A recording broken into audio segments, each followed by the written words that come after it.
밤새 평안하셨습니까? 네, 아멘. 예전에 우리 어른들이 밤새 무고하셨습니까? 이런 인사말을 했던 기억들이 있습니다. 지금 전쟁 중에 있는 나라들은 밤새 무고하셨습니까? 아마 이것이 그들에게는 큰 인사가 되리라고 봅니다. 전쟁이 빨리 끝나고 어렵고 고통당하는 나라들 가운데 평화가 임하도록 여러분도 기도 많이 해주시기 바랍니다. 그리스도인에게 가장 큰 위협 인물이었던 사울이 다메섹 도상에서 주님의 포로가 되었습니다. 너무나 놀라운 기적 사건이었죠. 한 사람이 길 가운데서 180도로 인생이 바뀌는 것을 찾아보기가 쉽지 않습니다. 그런데 사울은 길바닥에서 그의 인생이 180도 바뀌는 것을 경험하게 되었죠. 사울은 주님이 비추신 강렬한 빛으로 인해서 눈은 떴지만 아무것도 볼 수가 없었습니다. 그래서 사람의 손에 이끌려 다메섹에 들어가게 되었죠. 사울이 두 눈을 빤히 뜨고 살기등등한 채 다메섹에 들어왔다면 어떻게 되었을까요? 어쩌면 사울이 오고 있다라는 이 얘기를 전해 들은 성도들은 또다시 대피해야 했는지도 모를 것입니다. 그러나 사울은 눈뜬 맹인이 되어서 사람의 손에 이끌려 유다라고 하는 사람의 집에 들어가서 거하게 되죠. 그가 예수님을 만난 것 때문에 너무나 큰 충격에 휩싸여서 식음을 전폐하고 사흘 동안 기도하는 중이었습니다. 여러분, 사울이 여기서 무엇을 위해서 기도했을까요? 기도한 내용에 대해서는 성경이 우리에게 더 이상 알려주지 않습니다. 우리가 추측해 볼 수 있겠죠. 그는 금식하면서 지금까지 그가 하나님을 안다고 그렇게 자부해 왔지만 사실은 하나님을 잘 몰랐고 예수 그리스도가 누구인지에 대해서도 잘 모른 것에 대해서 회개했을 것입니다. 그것 때문에 스데반을 죽이는 일에 동참했고 성도들을 박해했는데 이것에 대해서도 회개했겠죠. 여러분, 우리가 여기서 주목해야 되는 것이 있는데 그것은 주님께서 사울을 구원하실 때에 특별한 방식을 사용하셨습니다. 우리가 경험하는 그와 같은 구원의 방식이 아니고 하나님께서 사울에게는 특별한 방식으로 구원을 베풀어 주셨죠. 그러나 그가 그리스도인 공동체, 곧 교회에 받아들여지는 과정은 우리가 예수님을 믿고 교회에 받아들여지는 과정과 같다라는 것입니다. 이 일을 위해서 먼저 주님이 한 사람을 예비하셨는데 그는 아나니아이죠. 여호와는 은혜로우시다라고 하는 아름다운 이름을 가졌습니다. 그는 경건한 그리스도인으로 다메섹에서 살고 있는 유대인들에게도 칭찬받는 사람이었습니다.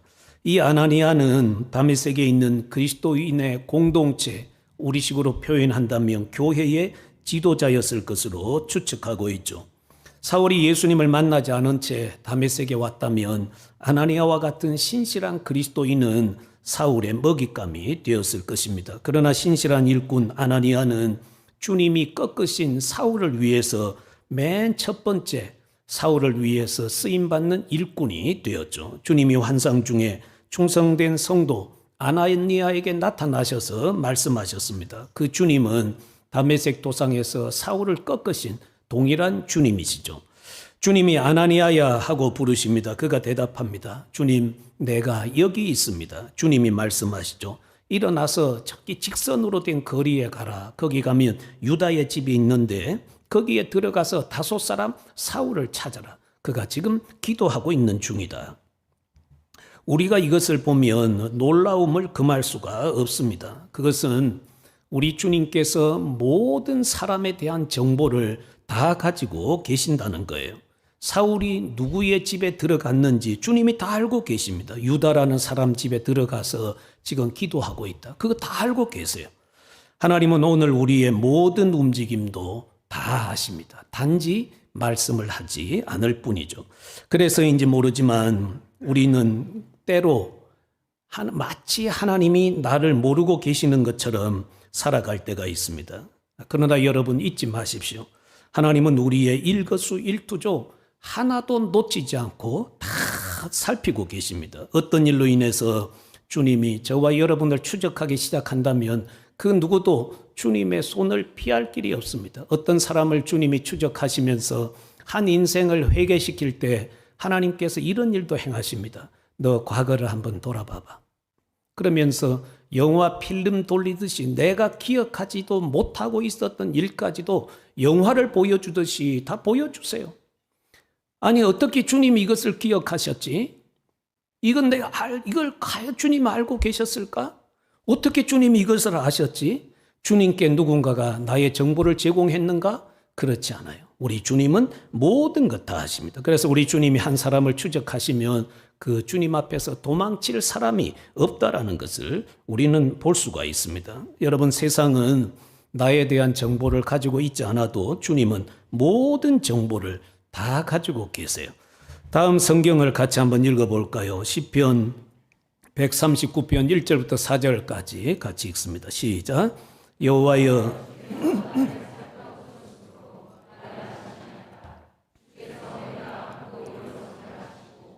멀리서도 나의 생각을 밝히 아시오며 나의 모든 길과 내가 눕는 것을 살펴보셨으므로 나의 모든 행위를 익히 아시오니 여호와여, 내 혀의 말을 알지 못하시는 것이 하나도 없으시니이다. 주님은 전지 모든 것을 아시고 전능하십니다. 온 우주를 창조하신 분이에요. 우리 몸을 다 만드신 분이십니다. 무소부재하세요. 안 계신 곳이 없습니다. 우리를 창조하신 주님은 우리 각 사람의 마음과 생각과 뜻까지 다 살피고 계세요. 우리의 모든 행위를 다 아십니다. 그래서 우리가 주님을 속일 수 없어요. 우리는 다른 사람의 눈은 속일 수 있어도 주님은 속일 수가 없습니다. 유행가 가사 중에 내가 왜 거기서 나와? 이런 노래 있잖아요. 내가 왜 거기서 나와? 그리스도인 너가 왜 거기서 나오니? 너의 손에 들고 있는 게 뭐야? 너가 왜 거기에 있어? 너가 거기에 앉을 자리야? 다 아세요. 주님이 단지 말씀을 하지 않을 뿐이십니다. 다시 말씀으로 돌아가 보십시오. 아나니아에게 사울에 대한 간략한 정보를 주신 주님은 사울에게도 똑같이 보여주셨습니다. 사울이 3일 동안 금식하며 기도하는 중에 아나니아라고 하는 사람이 들어와서 이 자기에게 안수하여 다시 보게 할 것이라고 했습니다. 그것을 주님이 아나니아에게도 똑같이 보여주신 것이죠. 그럼에도 아나니아는 주님의 말씀에 곧바로 순종하지 않습니다. 그 이유는 이 사울이라는 사람이 예루살렘에서 주의 성도들에게 너무나 이 악한 해를 끼쳤습니다. 얼마나 심각한 것인지 여러 사람들을 통해서 듣게 되었다는 거예요. 사울이라고 하는 이 청년이 일어나서 예루살렘에 있는 교회를 박해하고 성도들을 위협하고 교회를 없애려고 했던 것, 스데반을 죽였던 이 일들이 여기에까지 여러 사람들의 입을 통해서 전달됐다라는 거예요. 그가 여기에 온 것도 주님의 이름을 부르는 모든 성도들을 결박할 권한을 대제사장들에게 받고 왔다라는 것을 들었습니다. 아나니아는 사울이 그리스도인들을 잡아가기 위해서 위장하고 있다고 생각했는지도 모릅니다. 혹시라도 그렇다면 아나니아는 사울에게 자신을 잡아가도록 내어주는 것이나 다름이 없습니다. 아나니아가 이렇게 주님의 분명한 말씀에도 불구하고 머뭇거리고 있는 그의 모습 속에서 우리는 이런 뉘앙스를 볼 수가 있습니다. 주님이 그 악랄한 사울에게 나를 어떻게 보내려고 하십니까? 주님, 어떻게 그 악랄한 사람에게 저를 보내려고 하세요? 이런 뉘앙스가 여기에 있습니다. 주님은 아나니아가 사울에 대해서 하는 말을 다 들어주시고 말씀하시죠. 가라.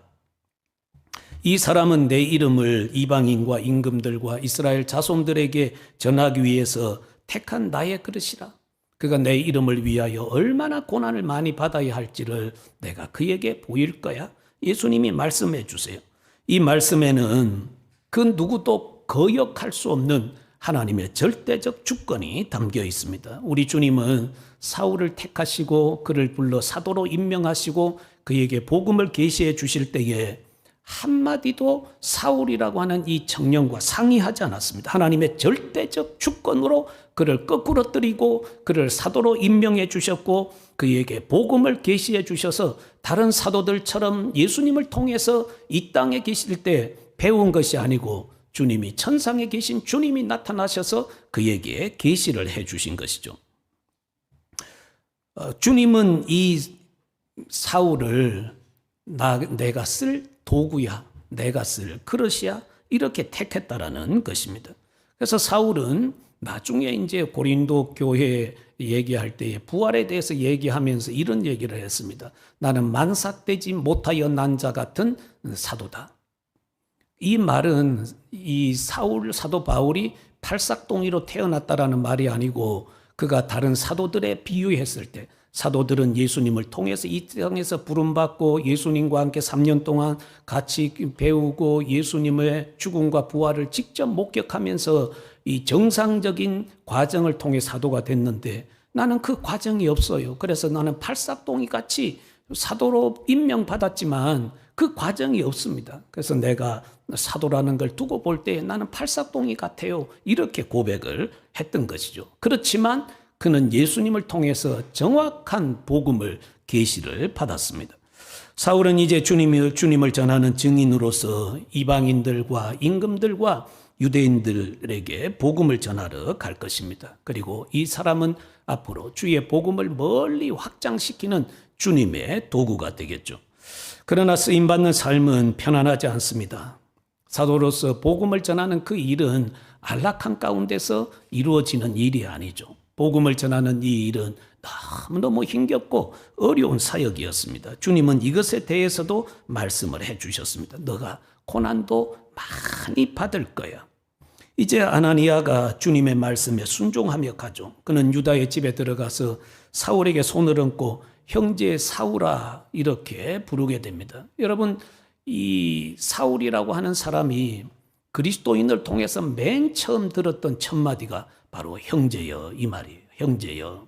우리가 교회 속에서 뭐 목사님, 장로님, 권사님, 집사님 이렇게 하지만 사실 그것은 직분과 관계된 용어예요. 우리 모두는 하나님 앞에서 다 형제요 자매입니다. 이게 우리 그리스도인들이 가진 가장 소중한 용어라는 거예요. 이게 정말 좋은 용어예요. 그래서 이 사울이 구원받고 돌아와서 맨 처음 들었던 교회를 통해서 들었던 용어는 형제여, 자매여 이 말이에요. 이게 너무너무 좋은 용어입니다. 아나니아는 사울에게 손을 얹고 형제 사울아 주 곧 네가 오는 길에서 나타나셨던 예수님이 나를 보냈습니다. 주님이 형제로 하여금 다시 보게 하고 성령으로 충만하게 하십니다.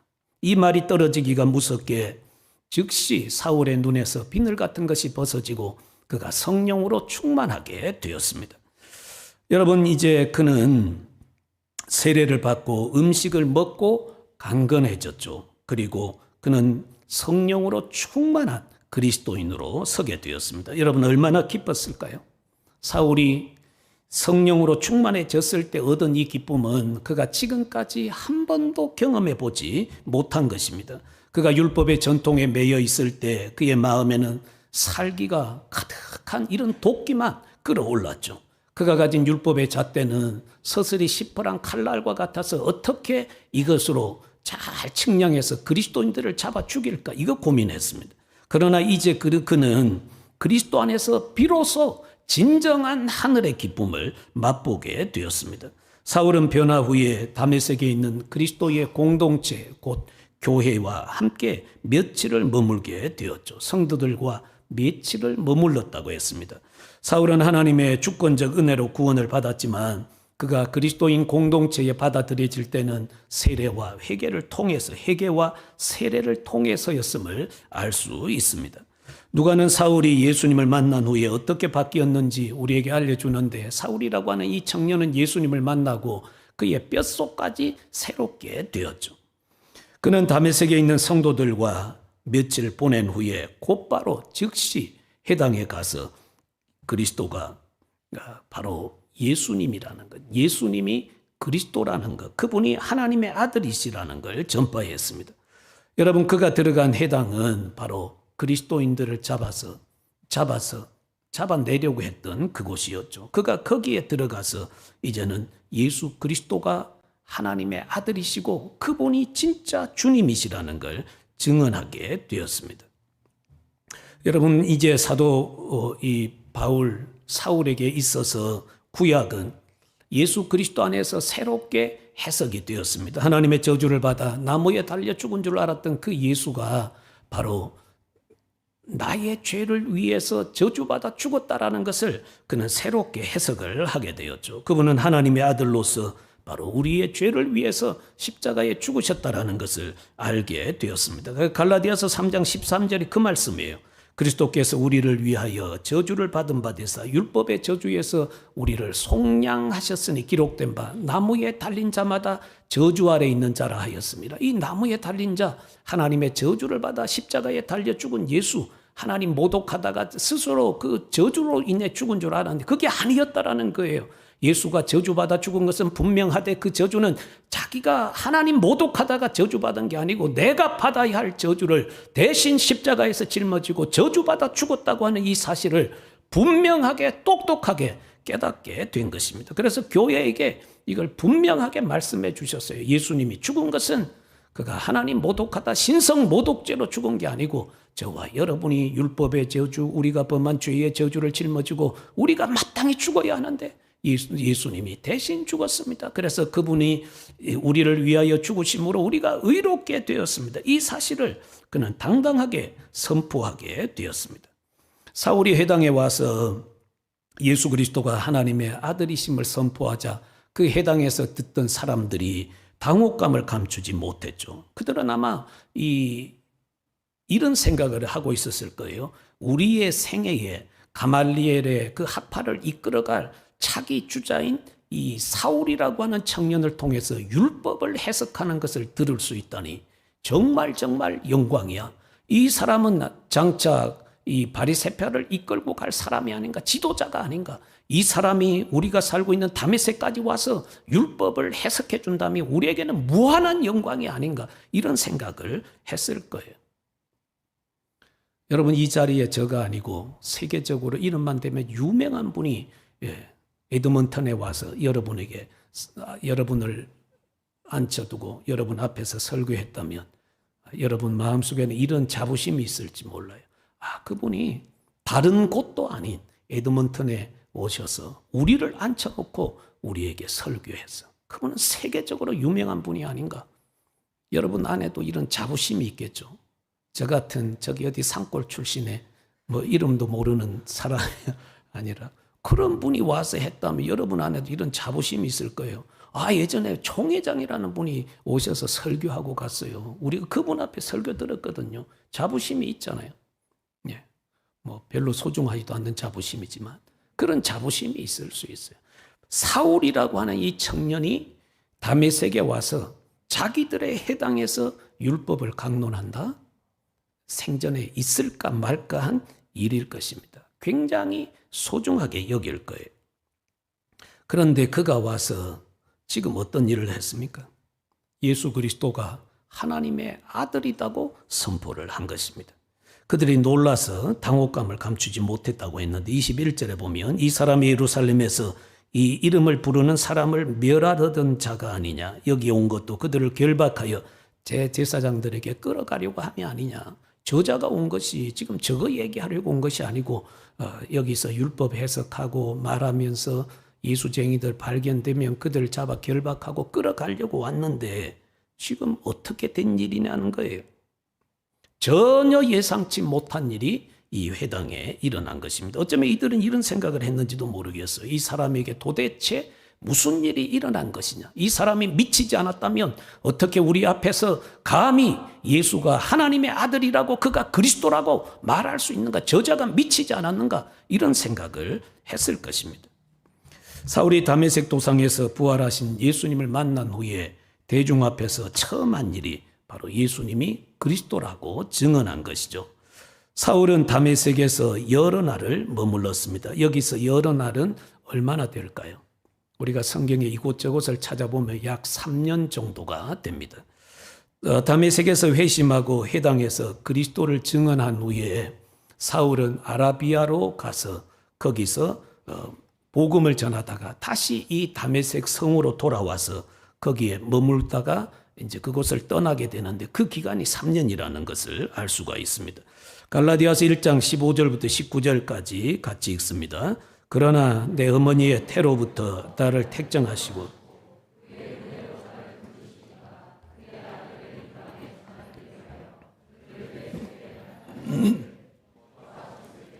내가 곧 혈육과 의논하지 아니하고 또 나보다 먼저 사도된 자들을 만나려고 예루살렘으로 가지 아니하고 아라비아로 갔다가 다시 다메섹으로 돌아갔노라.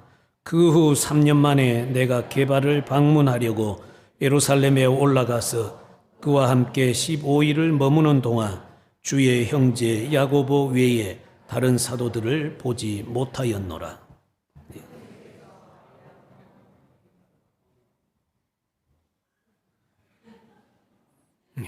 관계없는 것까지 읽으시면 반칙이죠. 자, 여기에 보면 사울은 이 기간에 아라비아에 있었다고 얘기를 합니다. 이것을 두고 이제 어떤 사람들은 이렇게 얘기를 하기도 하죠. 사울이 예수님을 만난 후에 3년 동안 아라비아 광야에서 머물면서 그의 신학을 정리했을 것이다. 다메섹 도상에서 예수님을 만나고 난 다음에 그가 사울에서 바울로 바뀌었을 것이다. 이런 얘기를 하는데 전혀 성경적인 설득력이 없습니다. 그때 사람들은 바울이 이제 사울이라고 하는 청년이 복음을 정리하고 이 아라비아에서 복음에 관한 계시를 받았을 것이다. 앞에서 얘기했잖아요. 이 복음은 사도들이 전해준 것이 아니고 내가 계시로 받은 것이라고 했는데 예수님이 직접 사울에게 복음을 계시해 주셨어요. 그래서 이때 복음에 관한 계시를 받았을 거다. 이렇게 이제 말하는 사람도 있고 또는 이때 깊이 기도하면서 영적인 체험을 하고 다메섹에 돌아왔을 것이다. 이런 얘기를 합니다. 우리가 이런 말 들으면 굉장히 은혜스럽잖아요. 사울이 예수님 만나고 변하여 바울로 바뀌었습니다. 그가 다메섹에서 예수님 만나고 아라비아로 가서 3년 동안 머물면서 그가 기도하고 깊은 영적 은혜를 체험하고 복음을 계시로 받고 거기서 신학을 정리했습니다. 이렇게 하면 굉장히 은혜스러워요. 그렇게 설교하면 얼마든지 은혜롭게 설교할 수 있습니다.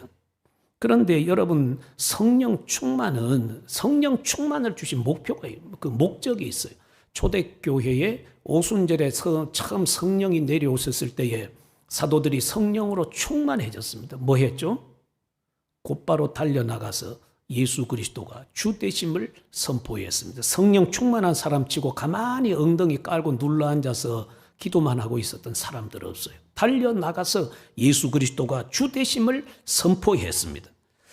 여러분 성령 충만했던 사람이 가만히 앉아서 신학 정리하고 기도하고만 있을 수는 없었을 것입니다. 우리가 고린도후서를 참고하면 사도 이 바울이 예수 그리스도를 만나고 난 다음에 아라비아 쪽으로 가서 복음을 전했다고 나와 있어요. 나바테아 왕국에 가서 복음을 전했다고 기록되어 있습니다. 당시 이 이스라엘 북쪽에 그 다메섹과 요단강 건너 동쪽으로 이쪽은 나바테아 왕국이었어요.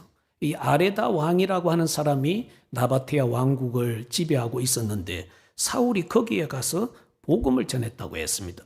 고린도후서 11장 32절 33절에 보면 다메섹에서 아레다 왕의 고관이 나를 잡으려고 다메섹 성을 지켰으나 나는 광주리를 타고 들창문으로 성벽을 내려가 그 손에서 벗어났노라.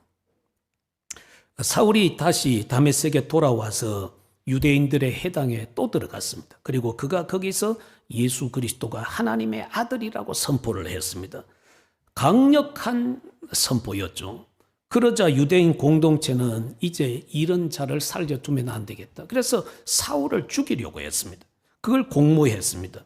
사울이 이젠 그리스도를 위해 박해받는 자리에 서게 됐는데 주님이 아나니아에게 알려주신 것처럼 그가 복음을 위해서 주님을 위해서 고난받는 자리에 서게 된 것이죠.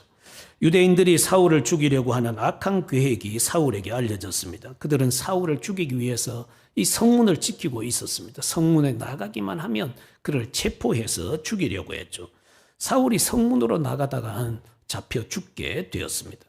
그래서 성도들이 밤에 이 사울을 광주리에 담아서 성벽 위에서 줄로 달아내려서 이 다메섹 성을 빠져나가도록 했습니다. 그리고 앞에서 말씀을 읽은 것처럼 3년 만에 이 예루살렘으로 돌아와요. 베드로와 2주 동안 보내고 야고보 외에 다른 사도들은 만나지 못했다고 했습니다. 그들은 이미 다 복음을 전하러 다 떠난 뒤였죠.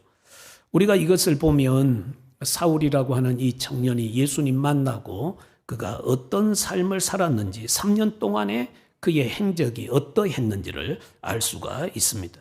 저와 여러분들은 이제 이 본문을 통해서 예수님을 만난 사울이 어떻게 살아왔는지를 잠시 돌아보고 그리고 우리의 삶에도 적용해 보아야 할 것입니다. 그가 예수 그리스도를 만난 이후의 삶은 하나님의 은혜로 사는 삶이었습니다. 하나님의 은혜로 사는 삶. 이게 사울의 삶이었어요. 그는 주님의 종이 될 자격도 없는데 종이라도 삼아 주신 것을 감사하며 주님이 맡기신 그 사명을 묵묵히 따라 걸었습니다. 그래서 사도 바울은 다른 사도들도 그런 표현을 쓰긴 하지만 바울은 독특하게 그 표현을 썼습니다. 나는 주님의 노예가 됐습니다. 나는 주님의 종이 되었습니다. 모든 생명과 소유권이 주님 손에 있습니다. 주님이 원하시는 대로 저를 쓰실 수 있습니다. 그래서 그는 자신을 주님께 이 종으로 드리게 되었죠. 그는 자기 자신을 돌아보면 주님께 감히 어떤 말도 드릴 수가 없었습니다. 그가 디모데에게 하는 말씀을 보면 과거에 나는 그랬어. 나는 죄인 중에 가장 우두머리였어. 나는 죄인 중에도 가장 사악한 우두머리였어. 이런 나를 구원해 주신 주님께 내가 무엇을 요구할 자격이 있겠는가? 내 생명을 드려도 그 은혜를 갚을 수 없다라는 것을 얘기했습니다. 그래서 사울은 하나님이 구원하신 그 은혜를 따라 살기를 힘썼던 것이죠.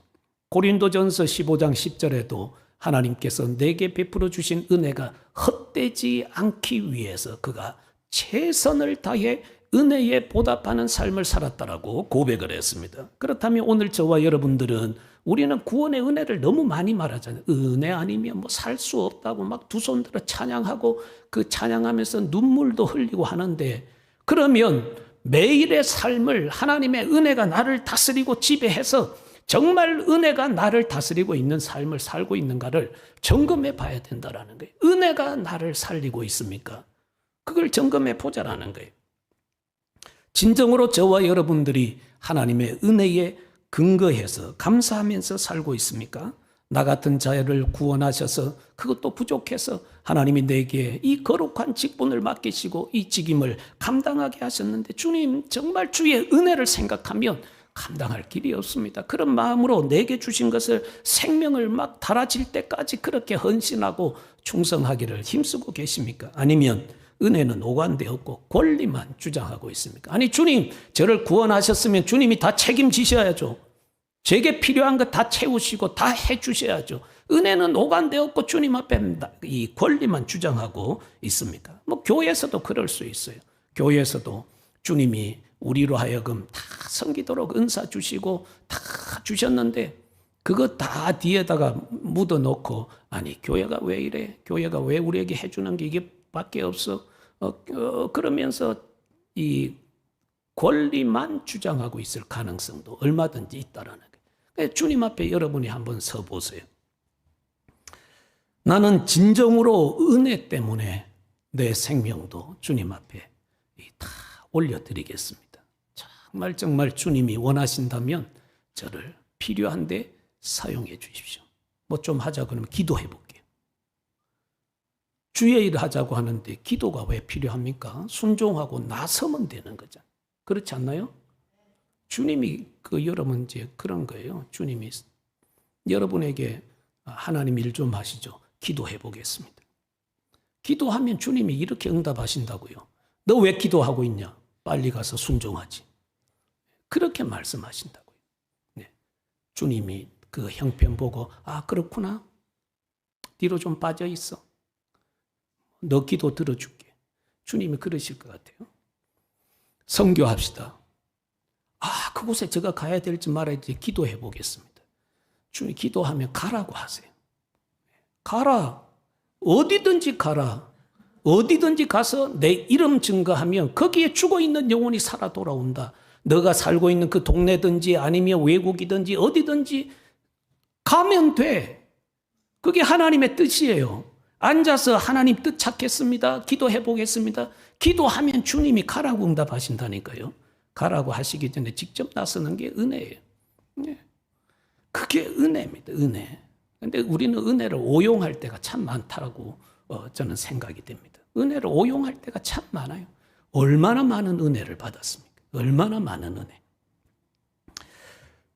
우리가 하나님 앞에 살아갈 때에 진짜 은혜를 감사하고 은혜 받은 자답게 살고 있는가 돌아봐야 돼요. 진짜 내가 헌신의 도구로 쓰임받고 있는가를 돌아보자라는 것입니다. 사도 바울은 빌립보 교회에게 이 말을 했습니다. 나는 하나님과 세상 사이에 끼어 있는 남자입니다. 하나님과 세상 사이에 끼어 있는 남자입니다. 그 남자니까 남자라고 표현한 거예요. 나는 지금 죽어서 하나님께 가는 것이 더 영광스럽지만 이 땅에 있는 교회가 나를 필요로 하고 이 땅에 살고 있는 성도들이 나를 통해서 은혜를 더 경험할 수 있다면 제가 이 땅에 살아야 할 이유입니다. 이거였어요. 나 지금 죽어서 하나님 앞에 가도 좋아요. 그러나 이 땅에 남아있는 교회와 성도들이 나로 인해서 더 유익을 얻게 된다면 내가 이 땅에 살아있어야 할 소명이고 내가 이 땅에 살아야 할 목적입니다. 그거였어요. 더 많이 움켜쥐고 더 많이 이 땅의 것을 쥐고 짜기 위해서 내가 이 땅에 살아 존재하는 것이 아니고 하나님이 주신 은혜 때문에 내가 이 땅에 살아있는 목적입니다. 그 영광과 그 이름을 높이 드러내고 그분을 전하기 위해서 내가 세상에 존재하는 것이지 주님이 이 땅에서 주님이 오신다고 말씀하는데 그거 유하울에 싣고 천국 들어갈 거예요. 그거 싣고 운전하면서 닐리리야 하면서 내가 이 땅에 쌓은 거 다 유홀에 싣고 천국 들어갈 겁니다. 그러고 사실 거예요. 아니에요. 우리 몸에 묻어있는 먼지 그게 금가루라 할지라도 그것 하나 내 몸에 묻어서 하나님 나라에 들어갈 수 없어요. 우리가 이 땅에 사는 동안만 그런 물질은 필요할 뿐입니다. 그걸 주신 목적도 깨달아야 돼요. 저와 여러분이 한번 곰곰이 생각해 보십시오. 우리가 은혜를 얼마나 많이 말하는가. 은혜 아니면 못 살겠다고 찬양하고 눈물 흘리고 애를 쓰는데 실제로 그 은혜 안에서 내가 주의 일을 하는 것과 얼마나 대조가 일어나고 있는가를 돌아보자라는 거예요. 돌아보자는. 그래서 저와 여러분이 사울을 통해서 깨달을 수 있는 하나의 은혜가 있다면 주님이 원하시는 일에 나를 써주십시오. 그겁니다. 그거. 주님이 저를 쓰십시오. 나는 주님의 노예입니다. 생명의 주권도 주님께 있습니다. 주님이 원하시면 생명 가져가십시오. 그게 바울의 고백이었습니다. 지금 나는 어떤 자세로 주님 앞에 살고 있는지 저와 여러분들이 한번 묵묵히 돌아보십시오. 제가 여러분을 향해서 책망하는 것도 아니에요. 진짜 돌아보자라는 게. 은혜가 헛되지 않도록 하나님의 은혜가 나를 통해 헛되이 쓰여지지 않도록 우리가 하나님 앞에서 기도하고 묵묵히 주를 따라가는 그런 자리에 서야 될 것입니다. 그것이 바로 우리의 본분임을 기억하시기 바랍니다. 기도하겠습니다.